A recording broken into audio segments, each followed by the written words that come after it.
खोपोली नगरपालिकेच्या निवडणुकीत महायुतीचे नगराध्यक्षपदाचे उमेदवार कुलदीप शेंडे आणि नगरसेवक पदाच्या उमेदवारांना प्रचंड मताधिक्यानं विजयी करून नगरपालिकेवर भगवा फडकवण्याचं आवाहन उद्योगमंत्री उदय सामंत यांनी केलं।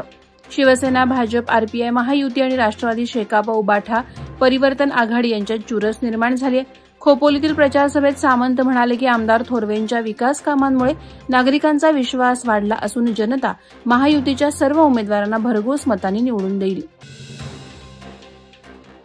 रायगडमध्ये स्थानिक स्वराज्य निवडणुकांची रणधुमाळी सुरू असून महायुतीतील राष्ट्रवादी काँग्रेस, अजित पवार गट आणि शिवसेना शिंदे गटामध्ये चुरस वाढली आहे। तुर्भे खुर्द ग्रामपंचायतीत रायबा घराण्यातील राष्ट्रवादी, मनसे आणि उबाठाच्या शेकडो कार्यकर्त्यांनी मंत्री भरतशेठ गोगावले यांच्या उपस्थितीत शिंदे गटात प्रवेश केला।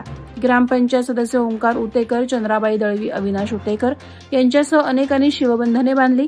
कार्यकर्त्यांचं स्वागत करताना गोगावले म्हणाले की तुम्ही मतपेटीत विकास दाखवा, आम्ही गावाचा सर्वांगीण विकास करू। गद्दारांना आता माफी नाही असा इशारा सुनील तटकरे यांनी शिंदे सेनेत प्रवेश केलेल्या म्हसळा नगरपंचायतमधील नगराध्यक्ष आणि 9 नगरसेवक यांना दिलाय। म्हसळा येथील शिंदे सेनेचे तालुका प्रमुख प्रसाद बोर्ले यांनी आपल्या असंख्य कार्यकर्त्यांसमवेत अजितदादांच्या राष्ट्रवादीत प्रवेश केला। याबाबत ते बोलत होते। कोण कोणाचा आसरा घेण्यासाठी गेला असला तरी पुढे त्यांना कदापि माफी नाही असं म्हणत त्यांनी साथ सोडलेल्या कार्यकर्त्यांना एक प्रकारे इशाराच दिला। त्यांच्यावर पक्षातर्फे कायदेशीर कारवाई सुद्धा करणार असल्याचं त्यांनी सांगितलं। रोहा नगरपालिकेच्या निवडणुकीत प्रभाग 7 मध्ये राष्ट्रवादी काँग्रेसला वाढता पाठिंबा मिळते। लोकप्रिय उमेदवार दिल्याने मतदार उत्साही असून रॅली दरम्यान सुनील तटकरे, अनिकेत भाई, आदितीताई आगे बढो अशा घोषणांनी परिसर दणाणला। प्रभागात राष्ट्रवादीच्या माध्यमातून अनेक विकास कामांना गती मिळाली असून पक्ष निवडणुकीपुरते नव्हे तर 5ही वर्ष जनतेच्या सेवेकरता तत्पर असल्याचा विश्वास मतदार व्यक्त करत आहेत। उमेदवार रवींद्र चालके, प्रियांका धनावडे हे नवीन पण विकासाभिमुख चेहरे असल्याने परिवर्तनाची अपेक्षा वाढली आहे। महाडमध्ये विकासाची खरी गती एकनाथ शिंदे मुख्यमंत्री झाल्यानंतर सुरू झाली असून शेकडो कोटींचा निधी नगर परिषदेच्या हद्दीत आणण्यात तत्कालीन मंत्री भरतशेठ गोगावले यांनी मोलाची भूमिका बजावली असं मंत्री उदय सामंत म्हणाले। रायगडच्या पायथ्याशी शिवसृष्टी उभारणी आणि चवदार तळा सुशोभीकरणासाठी 7 कोटींचा निधी आणण्यात आलाय। महाडमध्ये होत असलेली मोठी विकास कामं पाहण्यासाठी भिंगाची गरज नाही, मात्र 3 डिसेंबरनंतर मत शोधण्यासाठी विरोधकांना भिंग लावावे लागेल असा जोरदार टोला सामंत यांनी विरोधकांना लगावला।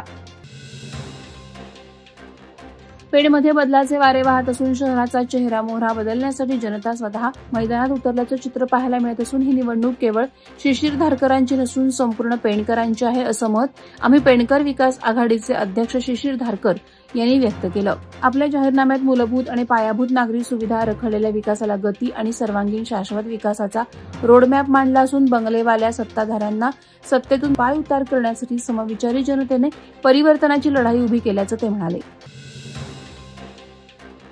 नागोठणे येथील कोयसोच्या बापूसाहेब देशपांडे विद्यासंकुलाजवळील अग्रवाल विद्यामंदिर समोरील महामार्गावर अधिकृत बस थांबा आणि प्रवासी शेड उभारण्याची मागणी शिवसेना विभाग संघटक दिनेश घाग आणि युवासेना अध्यक्ष संदीप वाजे यांनी केली। मोठ्या संख्येने विद्यार्थी ये जा करत असलेल्या या परिसरात एसटी थांबण्यासाठी उचित सुविधा नसल्याने विद्यार्थ्यांना ऊन पावसात उभं राहून त्रास सहन करावा लागत आहे। यासाठी राजमार्ग प्राधिकरण, पनवेल व्यवस्थापक, राज्य परिवहन महामंडळ, रामवाडी येथील व्यवस्थापकांना मागणीचे निवेदन देण्यात आलं। रोहा सुतारवाडीतील गीताबाग कार्यालयात म्हसळा तालुक्यातील शिवसेना तसंच विविध पक्षातील कार्यकर्त्यांनी खासदार सुनील तटकरे यांच्या उपस्थितीत राष्ट्रवादी काँग्रेसमध्ये प्रवेश केला।